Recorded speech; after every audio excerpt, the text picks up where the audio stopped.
Alright everybody, this is the first game I'm going to show you with the mono-black matchup. This is one of the better matchups that you can encounter with this deck. You have some power pre-sideboard, but as you can see from this opening hand, things like Snuff Out, not going to cut it. So those are going to come out, and you get even better matchup after the sideboarding.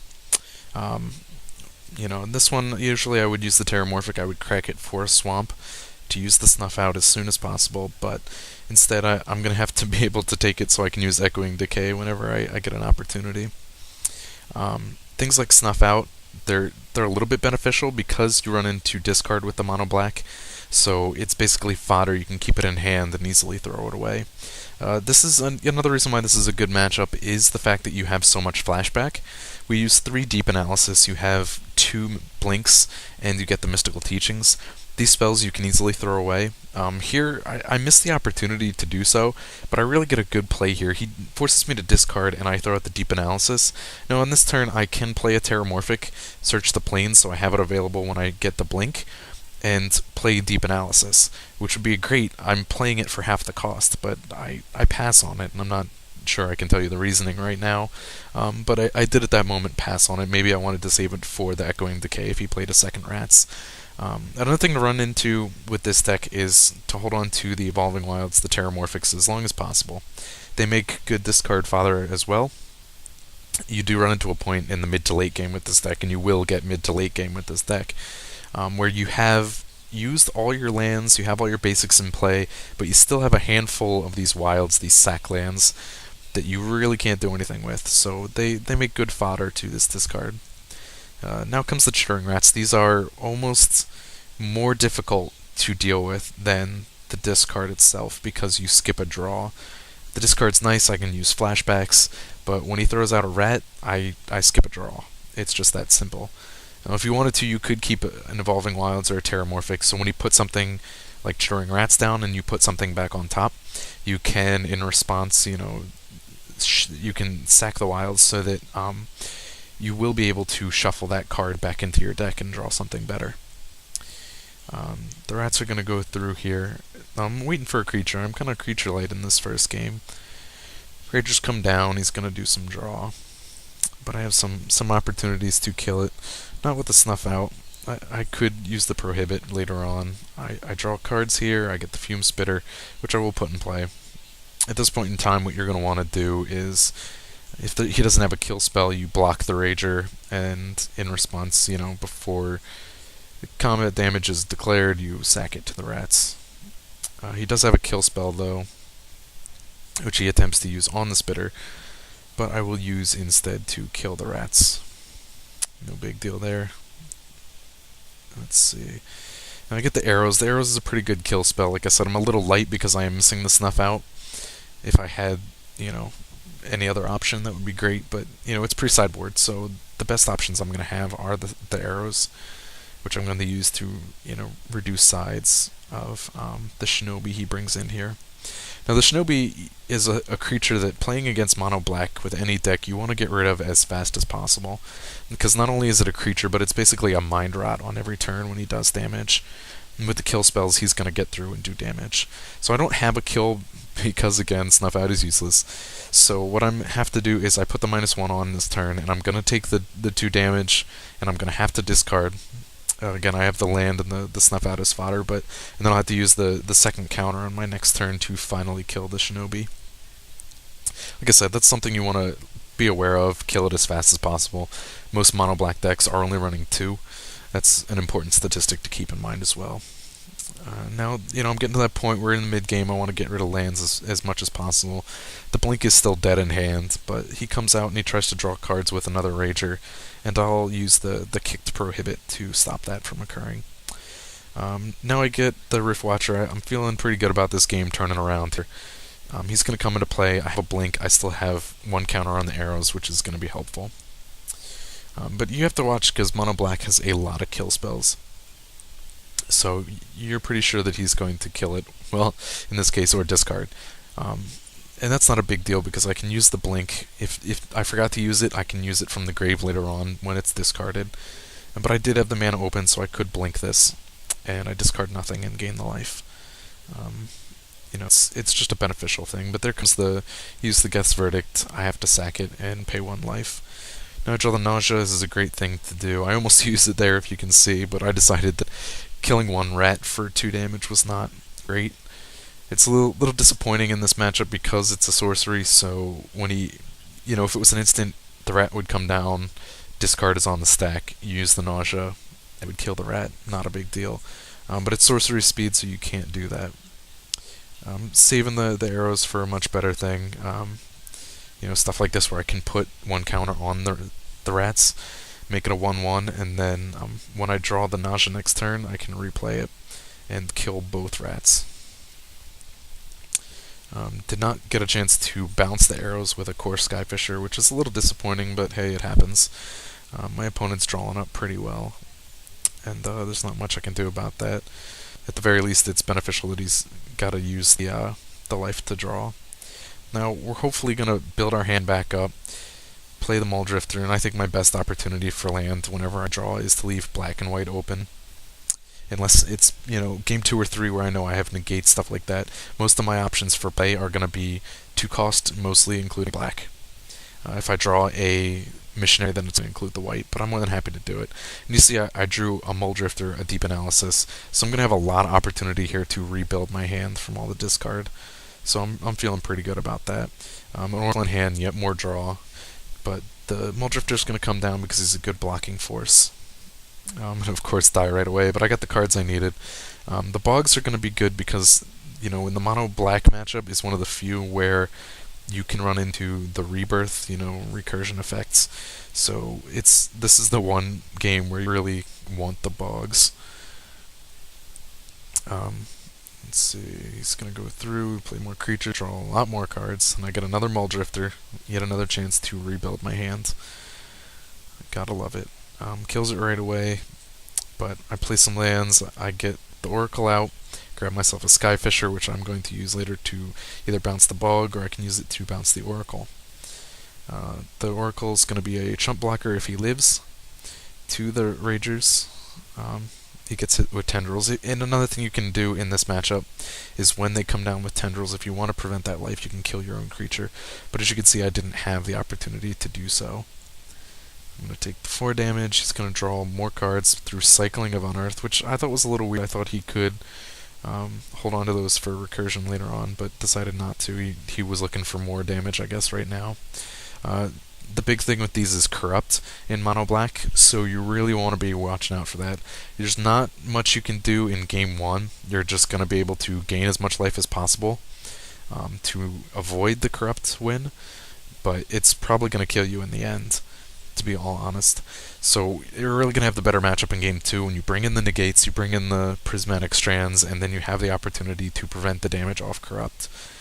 Now, there I bounced the Bog to clear his graveyard. What I probably should have done was play the Missionary first, and then use the Skyfisher to bounce the Missionary for extra life gain. But, no harm, no foul. Like I said, the Bog is something you want to recur a lot in the mono-black matchup to clear creatures out of the graveyard. So when he does use the recursion, he can't get anywhere. Guest's Verdict, not a big deal here. I'm easily going to step aside with a Fisher. The Augur's not a big deal right now because I have a handful of lands. And I'm going to hold off his attack because of the fact that he's going to hesitate to my 2 attack creatures. I'm just looking, I had at least 1 Deep Analysis in my graveyard, so I get more draw coming up. I draw a Blink, that's even better.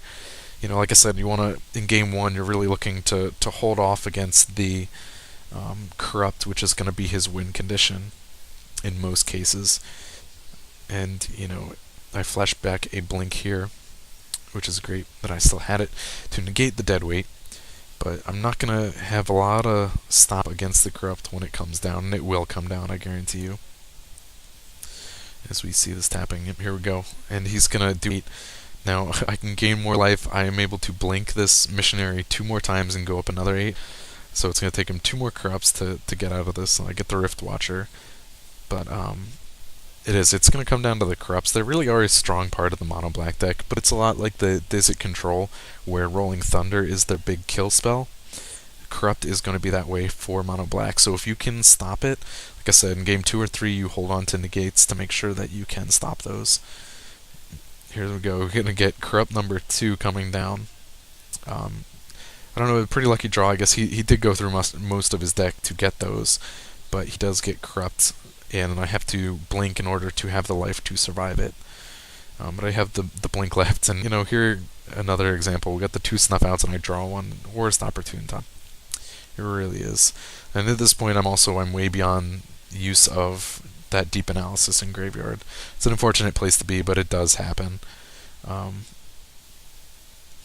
this point, yeah, I blink again to gain 4 life with the Rift Watcher, and I will be able to try and kill one of the Ragers and swap the Missionary for it, and hope that I can beat him down before he gets into that remaining Corrupt or 2. Let's see, Skyfishers, like I said, you're building up to try and avoid that Corrupt.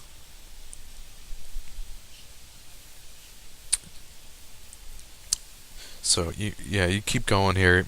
He is going to get the Corrupt, as you see, to finish me off with 9 lands. And there's not a lot I can do. Like I said, you're really better off against those in game 2 and 3. But in game 1, you'll just have to do your best with life gain to stall it out.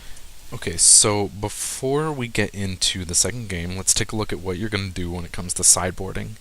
What you're going to bring in 100% of the time is the 3 negates and the 2 prismatic strands. Now, you're probably tired of me saying this, but negate, you want to hold one in hand for Corrupt. You stop Corrupt, you're good. The rest of the damage that comes in by the creatures in mono black is going to be fine. You can take some, you can outlive it because you have so much life gain. But when it comes to Corrupt, and that comes in the late game, you're getting hit for 8+ damage at a time. Now, Prismatic Strands, this is a great card. Let's take a look at this a second. This card is great in any aggro deck matchup. It also works pretty good against any monocolored deck. The best part of this is that it prevents damages from all sources of the color. So it's not just creature damage, it's all damage. So these can be used to prevent Corrupt as well. So with these 5 cards and the flashback ability on Strands, you have the potential to stop Corrupt 7 times. And that's pretty awesome. The other choices you can bring in are Edict, if they are running a heavier creature base in the mono black version. It is possible that they are doing that. You can bring in Crypt Rats as well. Most of the creatures in mono black are going to have 2 toughness, so it's really easy to wipe the board with a Crypt Rat. And the number one thing you want to make sure you take out is the Snuff Out. Clearly that Doomblade will not work at all in this deck matchup. So let's take a look at the hand. Now, the hand was pretty fantastic. You have the opportunity here, you have 2 missionaries in hand and Evolving Wilds. So even though you don't have the plains, you're going to be able to search it out and play a missionary on turn 2 because you have the island, which is going to be an untapped land.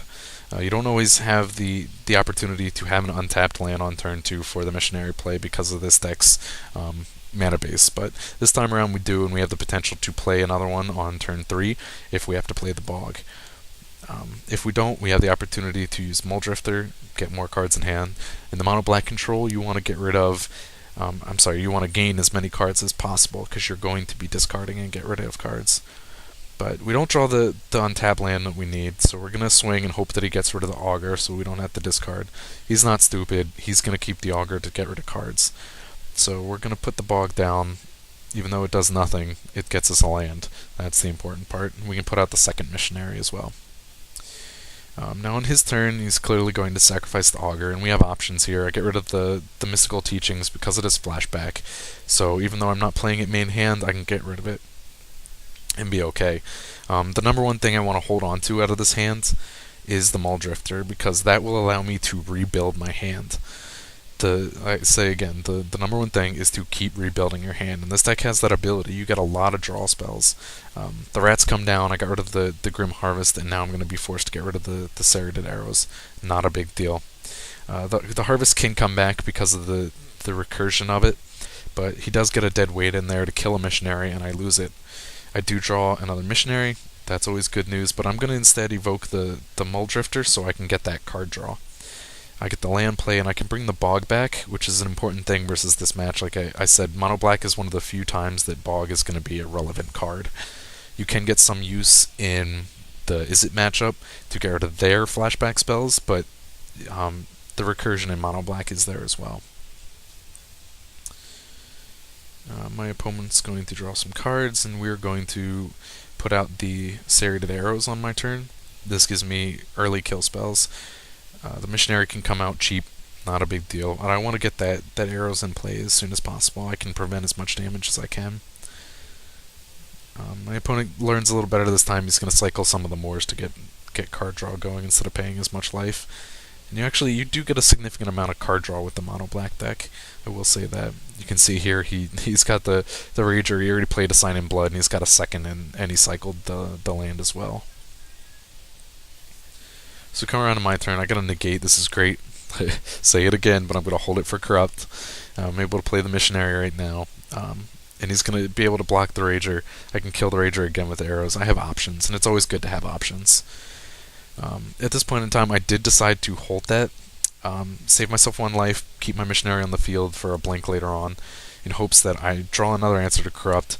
We're still kind of early game here, maybe mid if you want to argue that, but I'm not seeing, he doesn't have the land for corrupt yet, and it's not going to come down anytime soon.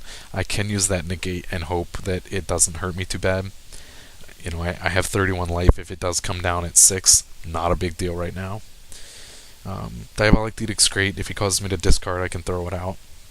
It's an instant speed kill spell. That's fantastic. And I can kill the Rager, but I see no point. I kind of want to hold on to my arrow counters for a little while, see what else comes up. Terramorphic, I'm running to that point where I'm tired of drawing lands, so let's get those out of there as soon as possible. Now my opponent's going to draw some more cards, and now an important thing to note, he is in corrupt range. He was last turn as well, but it is important that now he's going to hit you for 6. So keep that in mind as you play this game at all times. How many swamps he has, how many cards in hand. You know, you want to keep an eye out for corrupt. I may be, you know, some people may think I'm overvaluing it. I maybe am, but, you know, hell, it's a big kill spell for this deck. It really is. Having played a lot of mono black control, I know that when I focus the win, that's it. Now my opponent makes this weird play here, and he does it, I think, in later game 2 and later on. He plays Augur of Skulls, which can be regenerated if targeted, but with 2 counters on my serrated arrows, it's not going to last till his upkeep. Maybe he's trying to force me to use those counters. Either way, I'm more than happy to do it. And it gets better now because I got the Skyfisher. So I had the opportunity, I can bring the arrows back. Even if he kills it, I can bring the arrows back. I make sure to use that last counter so it's not wasted. And I'll bring it back, and I have the mana to recast it as well. Alright, so my opponent, see, here's the recursion I was talking about. He brings out the Unearths and can get the card draw going again. That's where the bogs come into play, and you really want to be able to bounce that as much as possible. I use the arrows, I bring it down to a 1-1 again, and I get an opportunity to draw more cards. This is fantastic. You know, it's exactly what you want in this matchup. You want to be able to get as much card draw going as possible. Terramorphic again, thin out lands, fantastic. Had the opportunity there as well. I could have used the Deep Analysis, flash that back, but I kind of want to hold my hand small at this point if he causes me to discard. I don't want to kind of overplay. There's a point in time where that is possible. And I am keeping track of my land count. I have 6. You see here I have 2 left in deck. It's important to keep that up, so I know I can only use 1 more Evolving Wilds, 1 more Terramorphic, and then I'm done. Here I flash back the Analysis. I get a hand. I get a Muldrifter. It's even better. Keep the card draw coming. It's really going to be a beneficial thing against the mono black aggro deck, or mono black control. Sorry. He kills them all right away. He's got tendrils, he's got all those instant kill spells, and I'm okay with that. All I really wanted out of that Muldrifter was the card draw. Eventually he's going to lose the hand advantage. When he doesn't have it, and I still have creatures coming down, he's going to be able to kill him only as he top decks cards. And I'm willing to take that. So he can kill as many as he wants now. I know later on in the game I'm going to outdo him. I'm going to have more creatures than he has kill spells. He's already used a lot of his draw, so it's not coming down anytime soon. Here I can put out the Oracle, I can search out cards. I got my second Bog, so that's going to be great. I can clear out his graveyard and keep the recursion from happening. You know, bounce the Bog again is what's going to happen here, and I believe he's going to kill a creature. Get another Tendrils. I'm kind of okay with him gaining life. Like I said, you can force yourself to sacrifice your own creatures with the Edict. What I do here is I'm going to blink it actually to... Oh, I'm sorry, I use Prohibit to counter that, but you could also blink it to counter that. At this point, you're getting down low. Tendrils isn't a killer, but that much life gain is going to cause issues as far as decking out, time going out, but can actually get his life down from high levels. Dead weight on the Oracle, not a big deal. I can use him to jump block later on. It's, he's still in play. He can just sit there. I can blink him later to clear that off. I'm really not worried about it. Here we go with the Bogs. I clear out, all his creatures, now making any other unearths just useless. Kill off his creature just because... I'm not sure there was a reason. I just decided it was finally time, but it was a bad play because he does get the unearth to bring it back. I was sitting here talking about the Bogs, and I make this play, and I was probably kicking myself at this point in time because the whole point of using the Bog was to clear out his creatures, and then I go and kill it. So, oh well, I was, I guess, hoping that when it comes down to it, I would be able to finally attack through and not have to worry about the Rage or Chump blocking. I do kill it with the Diabolic Edict. They're kind of just sitting in my hand, and I'm just jumping at the bit to clear the way and get this game under my control. I do have a lot of flashback options. You see here he's going to tab out for the Corrupt, and I'm okay with that because I have Prismatic Strands. An important thing to note, those who are not familiar with Strands, is that the flashback requires you to tap an untapped white creature. So while I have the Oracle in play, and you may think, oh, he's got the Oracle, he can tap it to flash it back, I can't because it's blue. I have to have the white creature. It has to be a Skyfisher, it has to be a Missionary, it has to be a Rift Watcher. This turn I'm going to use another Bog. After I've learned my lesson after that, I'm going to keep these going as fast as possible. I have the Chancery as well. I'm going to use later on to bounce the Bog and get even more recursion going on with that. More discard. Oh, I apologize. I will use that later on to get more recursion. Not that one specifically, but you got the Corrupt coming down here. I'm gonna have to take it. Not such a big deal because he only has 9 mana. So yeah, that's not so bad. I'm sitting at 22. I can take it. The 1 isn't going to come down, and if it comes down to it, I have a kill spell, I have the arrows, and now I draw on the gate. So I'm sitting pretty. I have, nothing else. I'm just in top deck mode at this point until I get some draw. I can jump block if necessary, but I'm prepared. I'm ready to save that negate now that I'm down below 20 for the Corrupt. Here comes the Shinobi. This is a great chance to use the Edict. I'm, at this point glad I saved it because you get the Shinobi in single to combat. I could have, used a counter off that, got him down, blocked with the Oracle to prevent damage, and just stalled so I didn't have to discard 2. But I was lucky enough to have the Edict in hand. That's one of the creatures that you do want to kill as soon as possible because it creates such a disadvantage with your card draw. Get rid of the Swamp, hold on to negate, and I top deck into some more card draw. Fantastic. This deck really works around the draw. I can get the Rift Watcher down now. And until, even with all the discard, until you get those draw spells going, it's still a terrible matchup. You got a lot of land going, you can usually play what you got as it comes up. Get the Bogs back as you see, and gonna have to take some time to swipe through with the Rift Watcher to get things going. When he comes with these sacrifice creatures, that's why I said I'm more than happy to let him keep the Oracle in play as a -1/1 because I can sack it to those and keep my Rift Watcher alive. Bog's coming down, keeping his graveyard clear. You see he's only got 1 card in hand. He's really at the disadvantage here. I do have a Deep Analysis in my graveyard, as you see. I'm going to flash it back now. And I get a Blink and another Rift Watcher. So I'm pretty good on life. I didn't really care about using that 3 right there. I'm even less caring now. I'm going to be able to play the Rift Watcher. I got the Blink in hand so that when that Rift Watcher, that first one, goes to die, I can recur it. Here we go. The Rats, again, I said, can be trouble. It just slows your tempo. It's not critical at this point in time. The tempo slow, but it's still it's a tempo slow. It's gonna suck. I will put back the Blink, I believe. Yep, the Blink, and I will get it back. So it's not a huge deal. Like I said, I don't need it yet, but I'm going to use it to keep my Rift Watchers alive.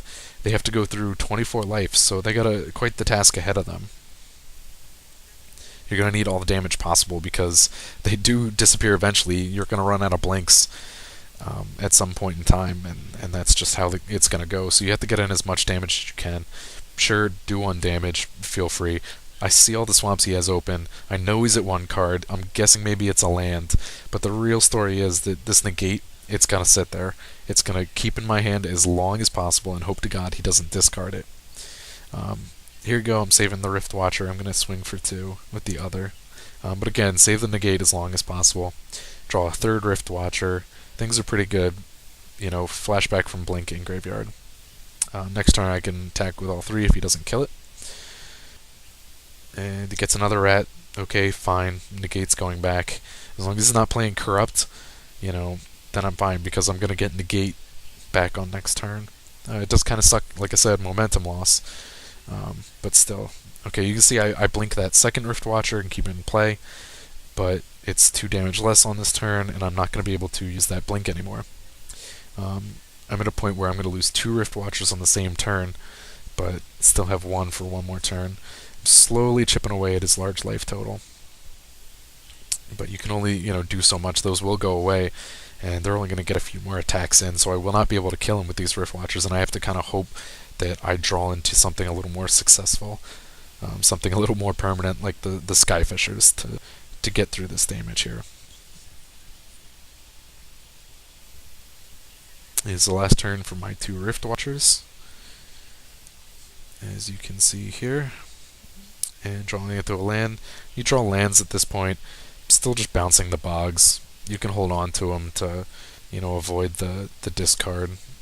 Like I said, mono black, the bog's useful. He's got a creature in graveyard. Sure, why not bounce it back? I can use the arrows to kill a rat and get rid of 2 of them so he can't bring him back, etc., etc. At this point, I'm back up to 22. I'm more than happy to take damage. I did, as you see, I killed the rat so that I can use the bog to remove more creatures. It's like, why not? Rager's going to come down, he's going to search out for the corrupt. He gets a verdict, not a big deal. I decided actually to negate it because I got my life back up so high that I figured I could take 10 damage.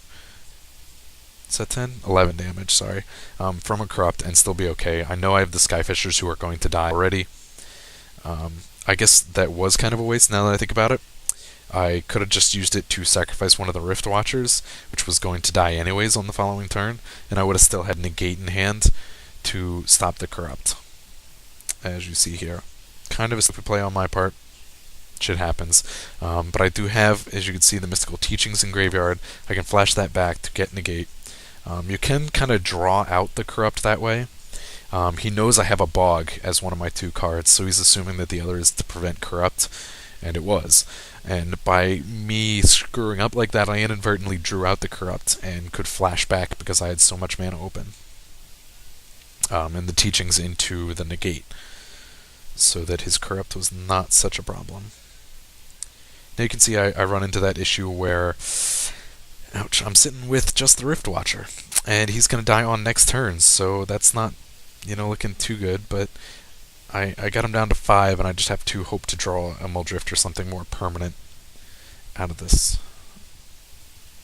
I did, as you saw there, kill the Rager before I played the bog, just to get rid of it. I draw another Echoing Decay, I can use it to kill off rats. If he plays, another Ravenous, it's gone. If he plays Chittering, it's gone. He plays another Rager, actually. Arths gets the other Chittering, and here comes the Echoing to get it down. I like to wait till as far as possible into his turn because, as you saw, he gets out a second one. And, I get more bang for the buck, so to say. And I draw a blink, that's fantastic, but I have no creatures. Little too late for that, about a turn too late on that. That Rift Watcher would have stayed in play. So I'm going to take some damage, but it's not a big deal. Drawing lands, I'm going to hold it for discard so I can keep my blink and play it at 2. I'm going to sit and take more damage until I can find something in these last 13 cards to do damage. I got an Edict, kill stuff, stalling for time. Like I said, this game is pretty much won. I'm just, at this point, waiting to draw a creature to finish it. Augur comes out, not a huge deal. I can use the analysis to draw cards, and As you see there, I drew a second analysis. I flashed back the analysis to have the cards to discard to the Augur. I'll throw away the useless lands, and I got a Strands as well, which is great, out of the Seagate Oracle that I drew. So I have it readily available for the Corrupt, which would kill me now that I am down to 10 life. So that was kind of an important thing to find, but I knew I was bound to find it. I still had a negate in there as well. I don't have the white creature to flash back the other one that is in my graveyard, but it's it's something. I found it. That's the important part, as close as it may be. Here I blink the Oracle to give myself a chance to draw something, because otherwise this game is going to take forever. And I got the Skyfisher as well, which I'm going to throw out and be able to return the Bog to get rid of creatures again. I could draw from here. As you see, I'm down to 4 cards, so using the Oracle and using the Muldrifter, not ideal. I'm going to end up decking myself out before I kill him, which I can do because he has no flyers. This guy is not running the version. This is kind of the newer version of Mono Black Control that you're going to see these days. It's using the Augur of Skulls in place of things like Liliana Spectre. If he had the Spectres, it would be a little more trouble. It would stall me out probably until I decked myself. But because he doesn't, I am able to play the Skyfisher and just hold at that, so I can swing over in 2 turns and win, even though I'm going to be down to almost my entire deck. And just hope that he doesn't get the draw spells. I do have my other Skyfisher is in there in those last 3 cards. You can see here he tries to deck me. He uses Sign in Blood, but it's just not quite enough. I still have 1 card left, and I will draw that card, but I do not lose, because in order to lose, I don't know if he was confused on this, made the mistake, but in order to lose this game, you have to draw from a deck of 0. And at this point I don't. I'm drawing from a deck of 1. So even though I have no cards in my library, I do not lose this game until I am forced to draw that card. Until I'm forced to draw and I'm unable to. So here I have the Echoing Decay. I can kill the Ragers, but it's basically just gonna, waste time. So I just swing for the attack. He has no cards in hand, so I know it's not a big deal. And it's gonna be GG. And we're on to Game 3. Like I said, this is a pretty good matchup for this deck. You saw it in Game 2. It turns out much, much stronger than Game 1. Although even Game 1 didn't go so bad. But after the sideboarding, it's so much stronger. There's not really much contest to it. This is an okay opening hand. You got 2 lands. They suck because they both are sack lands, but you'll be able to search out the colors you need, and that's the important part. Opponent starts with an early Augur of Skulls. Not such a bad thing because I have the Edicts. If I top deck a land that is not tapped, a basic, I would have been able to kill the Augur. I did not. So I'm stuck with the Wilds. I can't use the Edict, but that is why I grabbed the Swamp on turn 1. This time I'm going to have to just wait and see. Obviously sacks it. I go to the Grim Harvest. I kind of find that's not so great in this matchup. I get rid of the Prohibit, another card that's not so great in this matchup. It'll be good later on, but right now in the early game, the Mono Black Control deck really is a bit stronger at 3 count, so there's not a lot of 2 count that you want to get rid of. But that's just something to keep in mind. He does get the Unearth to bring the Augur of Skulls back, but it's not a big deal to me now because he doesn't have another 2-cost creature. So I'm going to be able to sack the Wilds, get the land, and use Edict on my turn. I grow blue so that if I top decked a land, I could get the Oracle into play, but I don't. So, of course, I'm going to Edict, get rid of the Augur of Skulls, so it does not cause me to discard another 2, and get my Chancery into play. Like I said, Mono Black really has stronger notes around the 3 count. After unearthing Augur of Skulls, he's not going to have a lot of choices. He's going to have basically Ravenous Rats, and that's it. Because I do not have a creature in play, and most of his 2-cost spells are going to be creature kills. So here I can put down the Oracle and search out cards, and then I'm going to be able to put down the Aqueduct in order to, just get that mana flowing. You have the opportunity to do so. Find the Rift Watcher. I like better than the Skyfisher. There's not a lot I want to return in the early game. The Skyfisher will be nice later on. I have the Serrated Arrows. But for now, I have 1. I don't really need a second. As you can see, he uses a Verdict to get rid of my Oracle. I'm okay with that. Not a huge loss. The bigger, losses would be the Rift Watchers and the Skyfishers. At this point, I really would have hoped for an additional white mana. Then I would have been able to play like the Rift Watcher and the Skyfisher. But since I didn't, you just gotta make do. Another good play there could have been to throw out the arrows with 4 mana, tap out your 2 Ravnica lands, and use Evolving Wilds. You don't really have a 1-cost play anyways, so why not thin out your deck a little more?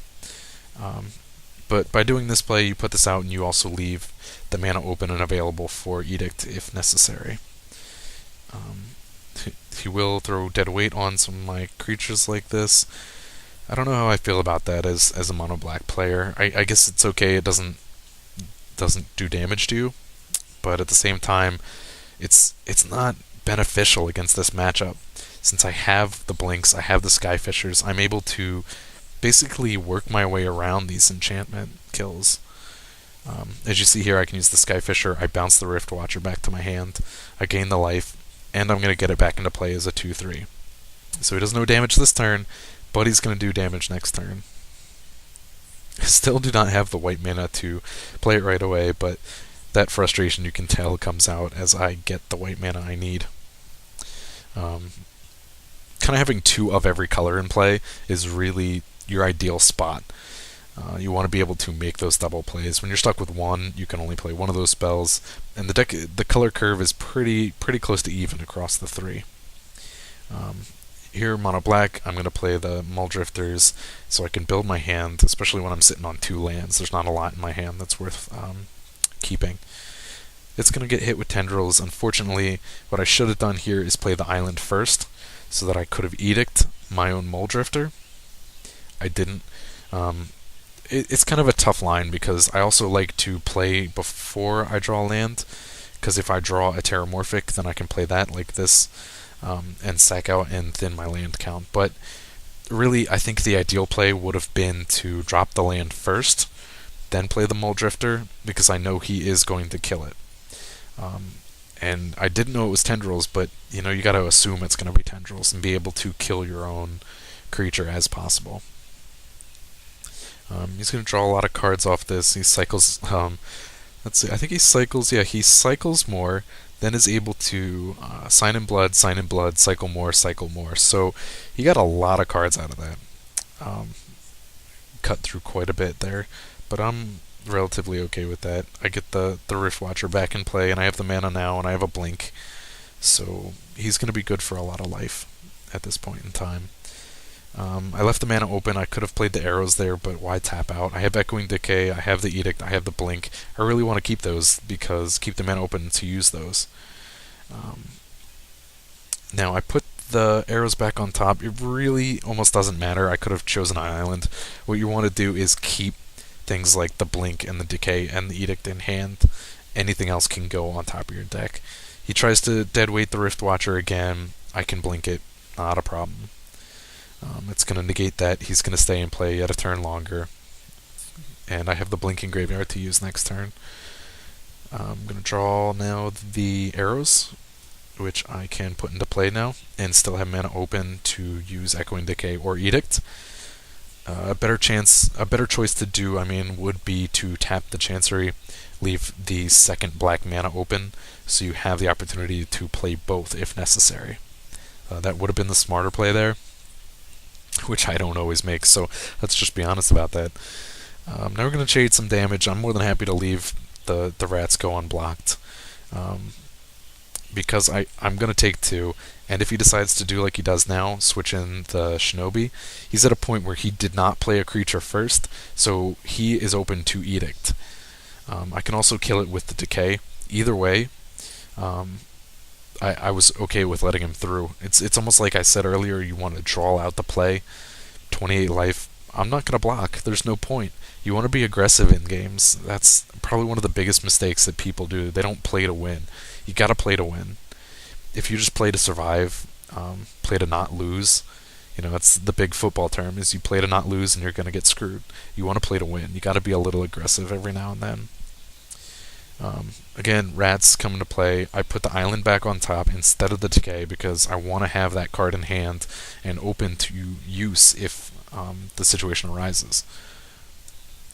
It's going to be my last turn with the Rift Watcher, but I do have the Blink, remember, in my graveyard, so I have the opportunity to use that.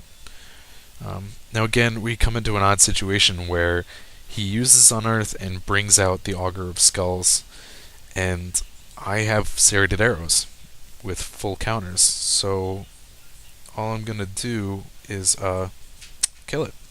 Not a big deal. Rats come out. I kept the island in hand for this moment, so all I'm going to have to do is discard the island. He kills the Rift Watcher, and I think it was kind of stupid on my part. Yeah, I did have a blink in deck. I mean in grave, and I could have blinked it. I decided not to. Who knows why? Bad play on my part. But I draw a deep analysis, draw more cards. Now you can see I get the Skyfisher and the Missionary. I'm going to use the Missionary now and start using the counters on my arrows, because on my next turn I'm going to be able to use Skyfisher to return arrows to my hand. So I want to make sure that I use all the counters I can off that arrows. And I'm going to put it on the rat. If you get a nausea, you can kill both of them.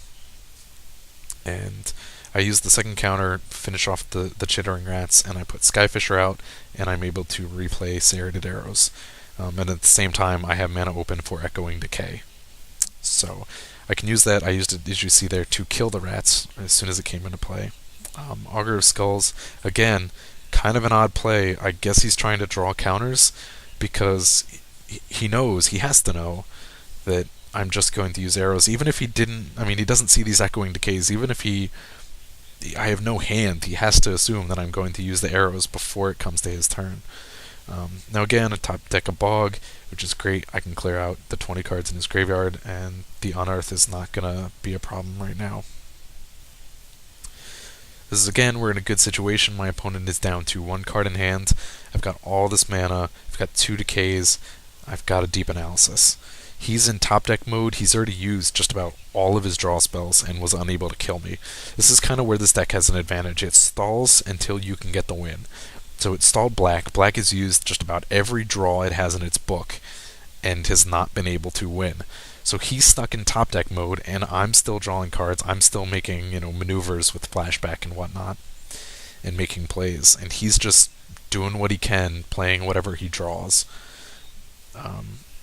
Now there was a situation I probably should have done is let the rats come into play, put the Echoing Decay on top, and then use the Terramorphic to shuffle it. I didn't.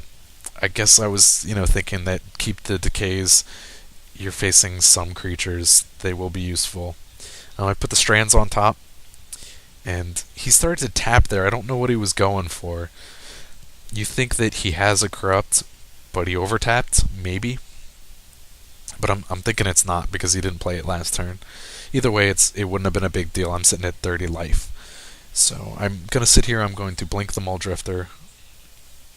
No, I'm not. Oh, I'm going to blink the Skyfisher, sorry, and bounce the arrows again for the kill. I forgot, this is the game I really got into using the arrows, and you can see it's probably the best example of the abuse of arrows with Skyfisher. I was going to draw into the Prismatic anyways. I could have gotten more draw with the Muldrifter, but I do have 30 life. I can flashback Deep Analysis for draw. I got the other Bog, again, great for this matchup. He does have the Unearths in deck, which, again, another thing is not all mono black run Unearth, but the Bogs are there just in case. You're not going to side those out. They're always going to be there. So, just go with the flow with those. Here comes the Corrupt. It's an interesting choice to go with the Skyfisher on this one. I don't know why I did it. Either way, I have the mana open. I have the Prismatic Strands. I do use it to prevent damage, and he does concede. I had this game pretty much wrapped up. We were both about the same on time. He's down to 7 life and no cards in hand. As you can see, he did have the Corrupt, which I was debating about. But he was going to, go through. I had 4 damage on him next turn. Bring him down to 3, and he would only be able to, at best, kill 1 creature, which he would get to 2. Maybe he would get the other kill. Let's see what I would have had, you see what you have. It could have been bad, but, I lucked out a little bit with the Corrupts. I did get the Strands, but at the same time, you draw a lot of cards. So it's not so much luck as you are able to find these pieces. I didn't get the teachings in these decks, but you can see that this is beneficial game 2 and 3. Mono black really is a pretty good matchup for you.